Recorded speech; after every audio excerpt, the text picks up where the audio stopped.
once you allow them to cross this border, they will keep doing that. Sometimes these classes are like therapy. Yes, they are like this. Yes. True. Once you have this proper rapport and relations in class, do you think that it leads you to better results with a student? Giving comfort to your student and making them able to express their opinions, emotions. Every single person is different. It just never gets boring because people are just so interesting, right? And this is what I love about this job. Welcome to our next episode of the podcast of AKN, Ask, Know, Nurture. And our guest today is Ewelina, again. Again, yes. I'm so happy. It's very good to have you here. And honestly speaking, I think you will be a star of many of our episodes because you have a lot to say about teaching. And today's topic is rapport and relations in classes, the importance of these two aspects in our classes at AKN and in teaching. Who else would I ask about it than you? But before we start, I'd like to say a few words about Ewelina. So we have been working together for 4 years. And Ewelina is a teacher of English, Russian and Polish. She's also a dancer. She's also a traveler. And she does her work very, very well. So this is one of those people that has probably been born to teach because she just finds herself in a perfect place with basically every student of every age. So I won't ask you how you do it. You were just born like this, I suppose. But I wanted to ask you today and focus on this rapport thing. So what's rapport in teaching and in the context of teaching? How do you understand it? Actually, it's super important, especially when we have one-to-one classes. So it's a very complex issue, I would say, because still you need to remember that this is your student and I'm your teacher. So should be some limits. So to find this golden middle, let's say, it's not easy. But I would say that it's just the matter of giving comfort to your student and making them able to express their opinions, emotions, whatever it is. Because when we teach language, this is very psychological work because you teach them how to speak like children. We teach how to speak. So they are like our children, let's say. So we step by step, we should allow them to express themselves. And this is what is very important in my opinion. And this is how creates this, relation. Because, I know a lot about my students. And they know a lot also about me sometimes. Because once I had a really funny situation. One of my students, he told me, we were doing one speaking exercise, and he was like, hey, wait, you know a lot about me, but I know nothing about you. So let's right now take turn and you are going to answer these questions. So, and then I realized that, oh my gosh, exactly that's it. So that's true. So yeah, he made me realize that. And I think it's actually quite important. What I tell my students sometimes is, you know what, now we're going to practice questions because this is always a difficult topic for them. True. I'm like, all right, so you get to ask me 3 things. Could be about my personal life, that's fine, but you need to ask them in the correct way. Yeah. And that normally works like a charm. All right, so once you have this proper rapport and relations in class, do you think that it leads you to better results with a student? Yeah. And definitely so. Because thanks to that, they feel more comfortable, so they open up. And that's why the language barrier about which we were talking, it disappears because they feel more comfortable, so they want to share more. They want to share their opinions on many different topics, so it's easier. And then this is the moment when they should go somewhere outside with the language. So, for example, immersion weekend or any other meeting, whatever, where they have to use this language with other people as well. Sure. Because for them, I become like a friend, let's say. So they feel more comfortable. So that's why it's very important also to have other possibilities. Absolutely true. A lot of students say that after a while of being with one teacher, number one, they don't want to change because they got so accustomed to the way the teacher runs the classes, and they're so comfortable with this teacher because they're like their friend. So you mentioned the border. How do we establish that border so that it doesn't become too friendly? I would say it's personal thing. Like I had troubles with that some time ago. I guess that we as teachers, we need to listen to ourselves. So when you feel that it's too much, like they are sharing too much with you, just try to maybe change the topic. And this is the moment when they realize that, okay, so this is like the border, we can't cross it. And we need to be very careful with that, like, because once you allow them to cross this border, they will keep doing that. Sure. And of course, it's like not a problem, it's a normal thing, because sometimes these classes are like therapy. Yes, they are like this. Yes, True. yes. So we need to think also about ourselves. And because I had this problem that I felt overwhelmed a little bit. I mean, I was thinking a lot about their problems. Like I wasn't focusing on my life, and I was trying to help them so much that I was forgetting about myself. So that's why it's very important to have this barrier, but it's only, I would say, on our side to like set these barriers, but it's of course the personal things. Absolutely. What helps me is, with a student that I have been working with for a long time, is to go over our contract from time to time.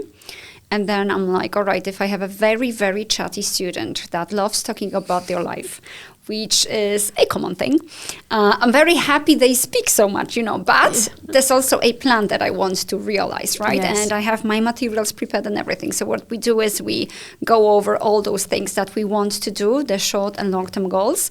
And then we also talk about the length of speaking in every class and how much they want to focus on different skills. And that normally helps.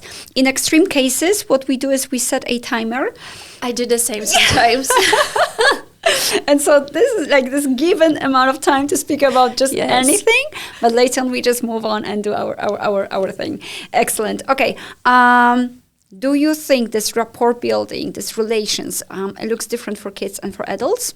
Maybe in this way, like there are some similarities. You need to show them that you respect them and that you allow them to speak, to share their opinions.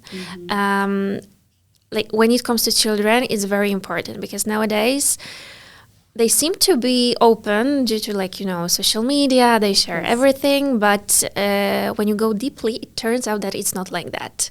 And what I noticed that some of them, they are afraid of speaking and sharing their opinions or emotions. And very often they say that at school, the teachers are not so, let's say, nice. So they are afraid, and they also have this kind of, they try to, stay away. They are afraid of telling more. So you need to do something to show them that I respect you. You can talk whatever you want. So what I usually do when it comes to classes with kids, I have like basics presentation with some different questions. So I try to find out what are their interests. And then I go deeply into it. So, they open up and listening. Listening is super important. For example, during the next class, I mentioned something what they were talking about last time. So they were like, oh my gosh, she was listening to me. She remember. The same works actually with adults, of course. Yes. But with children, it's also very important because they are very sensitive. So we need to try to show them that we are friends. We don't assess them like it's at school. Less judgment, right? Than at school. Exactly. Exactly. Would you say it's possible to do it with groups of kids if the kids learn in a group? Because, individual learning, this is what we do at AKN, right? We don't have a lot of groups. I think this year we have only 2 groups of 4, and this goes for kids, but these are all kids that go to school together. So they know each other quite well. So However, it's very difficult to create groups of kids that do not know each other, or even adults, right? Because then it's harder for them to open up, I suppose, right? Yes. The more people we have in group, the harder it is. All right. So it's a more time-consuming process then. Oh, definitely so. All right. Have you ever had experience of group class where people were just not a good match and they should not be in a group together? Once with children. I remember firstly I had a group of two. They knew each other and they had, even of course language barrier, this is the first, but generally the barrier when it comes to teachers. Really, like they were so, don't touch me, don't talk to me. Okay. So it was very hard generally to overcome this barrier and to open them a little bit, to open up. And later appeared one more boy. He was totally different and he was very bossy, you know. He was trying to, you know, lead the class and everything. So for me, of course, it was energy consuming to, you know, you say stop, I'm the leader, let's say. Exactly. But also I saw that the two other boys, they were, you know, closing, really, like they disappeared. And I knew that it's not gonna work. And this was also the feedback from the parents, like the mom of one boy. I remember she wrote me that he told her that if this guy, he's gonna attend classes, he won't appear during the class anymore. Right. So you see, this is really what matters, right? And everybody thinks that kids learn in groups, adults can learn individually. And I don't know where this idea came from, right? Yeah, exactly. Because in our school, it's quite rare for any groups to actually exist. And this is exactly the reason, right? Exactly. Number one, they are afraid of the judgment. Their teachers are not very supportive. So their association with the teacher is just negative, right? Yes. And so creating the right rapport and relations is hard in the first place. And if you take into account, on top of this, another student and their personality type, it's just becoming impossible, right? Or nearly impossible. Exactly. It's a very good example. Thank you. All right. And with adults, is it the same? I would say yes. Exactly, right? Yeah, exactly the same. They just need to open up because they have gone through the whole education system like this. Yes. So their baggage is just larger. Yeah, exactly. Sometimes I would say that even with adults, it's more difficult than with kids. Exactly. Okay, so now adults and kids, more or less the same, difficult, yes, or more difficult. And then also there comes this openness. If people are introverted, is it even harder? And how to do it? How to make those people open up? Yes, it's a little bit harder, definitely. Then I would say this popular slogan nowadays, individual approach. But what does it mean? Like, you need to listen to them. You need to listen to them. You need to figure out what are their interests, hobbies, and to show them that you respect and they can share opinion with you, and you don't judge them. You don't judge their opinion, their language, of course. So this process is a little bit, I would say, it's longer, and you need to be more gentle, right, and calm, not.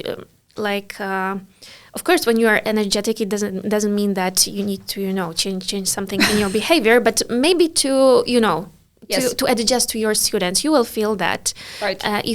Especially if you work with people for a long time, you can easily figure out what kind of level of your energy you can use. Let's say. So.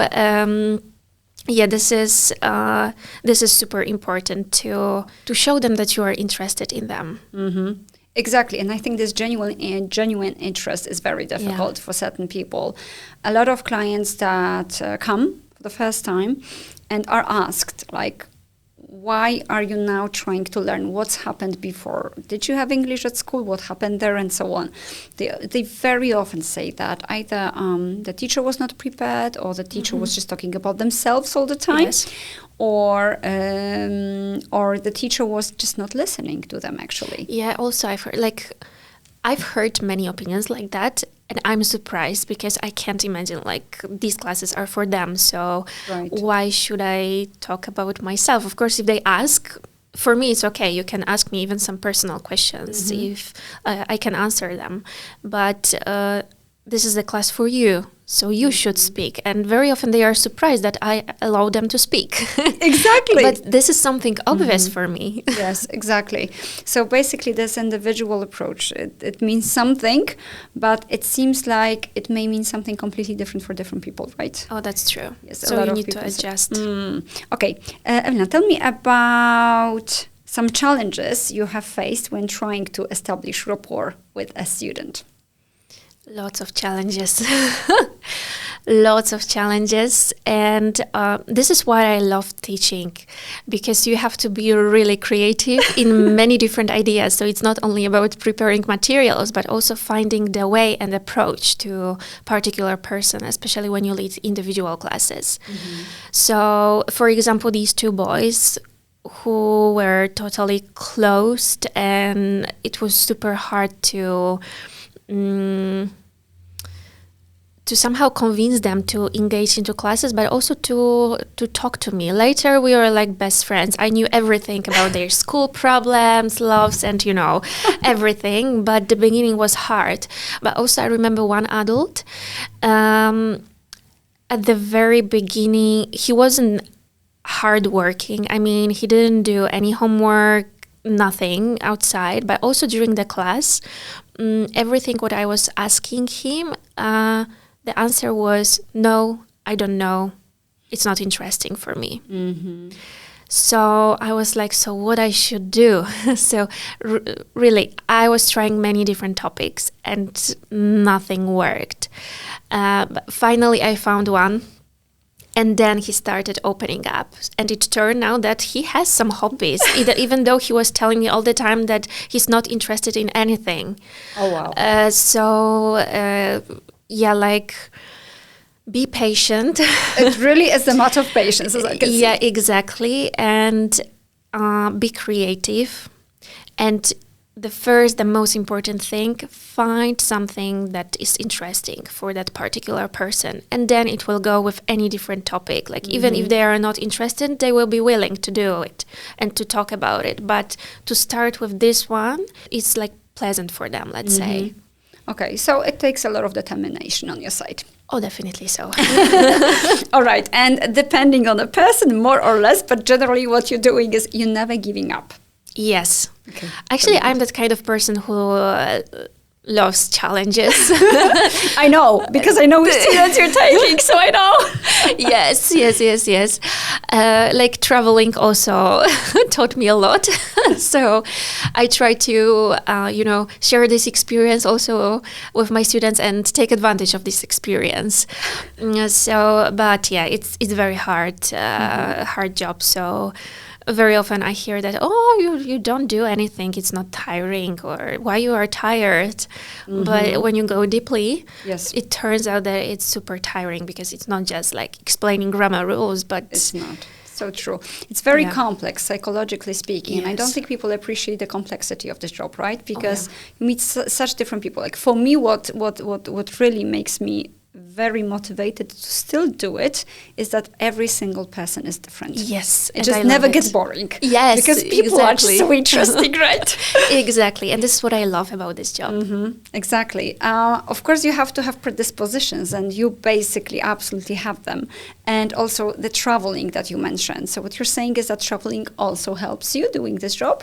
Yes.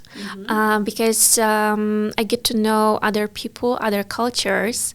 And this is what I noticed actually right now in Asia, because I visited many different places and I had to adjust because each place was different culture, different religion. And this flexibility, traveling teaches you flexibility. And you need to be also flexible when it comes to working with people and establishing new relations. So, I went through many different situations, let's say, while traveling as well. Many times I had to ask for help, like some strangers. So I'm not afraid to talk to people, right? To ask for help and to say that, for example, I don't know anything or I can't do that one, so can you help me? Or even we as teachers, sometimes we don't remember words. It's something normal. Even in Polish, my native language, sometimes I don't remember and I need to check in dictionary. Yeah. So, this is... about this making mistakes. This is it. So when they see also that you allow yourself to make mistakes and you say that, sorry, I need to check it because I don't remember, for them it's also like, okay, so that's fine. Exactly, because we are all human. We can all make mistakes. And this is a very interesting thing, actually, because a lot of teachers are afraid of admitting to not knowing something, a word or something, and well, nobody knows all the words, right? Exactly. So it's absolutely human to look something up or to tell them that you will look it up at home. And so that is taking me to how students perceive us, right? Because if we are not robots, and we're not, right? We're human, and they understand and they open up more. And do they sometimes tell you a little about what your atmosphere in class is like? Do they give you feedback? Do you ask, or do they tell you on their own? Actually, I finish each class and ask them about feedback. And especially when it comes to these first classes, I tell them that don't be afraid of giving me negative feedback, because this is also important. If you want to be satisfied with classes, you have to give me this negative feedback as well. Right. This is actually difficult to give someone that kind of feedback, but it's important. But yes, sometimes I get, and usually what they say that they feel like being with a friend, going for coffee. And actually, I realized that it works both sides. So very often I don't feel that I go to work. Like I go to meet with my friend to have a cake, a coffee, whatever. Sometimes we have actually during the class. So very often I hear that they feel very comfortable, and this is like meeting with friend for them. So for me, it's super important, and this is what I try to do, like to have this individual approach to each, to make them feel comfortable. Because giving feedback is one thing, receiving feedback is something else. What you can sometimes notice is that people just don't know because they don't want to, like, they don't know how to say it because they don't want to hurt your feelings, right? Yes. And so have you ever had to receive negative feedback, and how did you approach it? Because what I normally say to students is, listen, it's like me telling you have made a mistake. You never get angry, right? Because, well, you think it's a human thing, and so I will also treat it the same way. Exactly. And I also say, listen, if you're afraid of telling me here, straight in my face, you can always drop me a line, send me a text message. If it's easier, no problem. I'm like jokingly laughing, but that I hope makes it easier for them, because I understand that for people it's hard. But sometimes what also works is telling them, listen, at work you also have to sometimes give feedback to your employee or receive feedback from your boss. So let's treat it as practice. And that may help as well. I suppose, at least, I may help, right? Yes. Because people have an awful problem with that. This is just like, establishing relations. You finally manage to get it right, and then you have to tell this person something bad. That, I suppose, evokes very negative emotions, and they're afraid, right? Yeah, that's true. So have you ever had to, put a lot of effort into explaining to them, listen, this is very important for me to know, and then they did open up just because they understood how important it is? Yes, but it's very time-consuming. All right. It's very time-consuming to show them that I won't feel offended, or that, as you said, this is very important for me. So I also say that if, even just little thing that, I don't know, it's the class is too fast, right, or I don't understand it, or I don't like that kind of exercise, so can we change it? So even just with little things, and later we'll move forward. Exactly. So this is also what helps sometimes. So then they say, okay, maybe it was too fast for me, so can we slow down, or can we go through it one more time next time? So giving them ideas, what kinds of things it could be, right? Yes. And do you think that we can always guess or deduct what they feel about the classes?